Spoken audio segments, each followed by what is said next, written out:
if I'm the Bears, and I would say this to any team, the salary cap is like $200 million, basically. We've gotten to the point where it's like $200 million. Yeah. There's maybe 5 or 6 extremely good kickers in the league, right. Okay? Right. Don't worry about paying a kicker $4 to $5 million. Go get a damn kicker. Okay, if you can get a Tucker. I thought you were about to say don't do that. No. Oh, if you can get a Tucker, if you can get a Vinatieri, if you can get someone who is just worth, do it. Who is an automatic pretty much all the time. Stop this madness where we're like, oh my God, you can't pay a kicker $3 million. You can't pay a kicker $4 million. Bullshit. You can pay a good kicker $5-6 million. Let's and go. Guess what? Sign me it's up. Worth a playoff win, right? Sign me up. I got a couple thoughts on that. That's one of your best takes in weeks, though, because there is like this weird kind of like we can't pay a kicker. And I'm all for roster building. But you're right. The cap is super high. And I'm all for spending money on kickers when the previous season people can point to a loss because of the kicking game.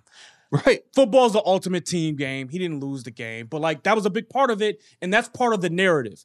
So much of football is about buying in, keeping those good feelings, that good juju going. For Matt Nagy and Ryan Pace, if you want to find a way to extinguish the bad taste left in your mouth from this loss, I think you got to go out and be able to say next training camp, next offseason, hey, we got Justin Tucker, or hey, we got Adam Vinatieri, who's 46 years old, by the way. Right. It's amazing. But they got to go find a guy, and they got to pay a guy because you can't go into next season having any kind of question marks with your kicker. That's a great point. You and I both know there's no head coach where if you went to him and said, let's just remove the positions, okay?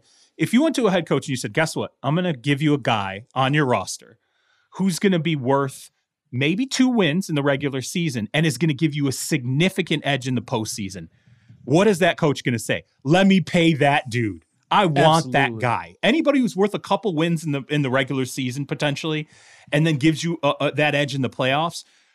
I mean, that's who you have to have. I mean, the Baltimore Ravens, he could have won the game just based on, the performance of Tucker. Kick a couple more field goals, and all of a sudden you're talking about the Ravens potentially winning that game. But yeah, I'm so tired of this narrative that we can't pay kickers more than, even the top level guys more than $3 million, $4 million. I think that's bullshit. Pay them 6, 7, and let's win games.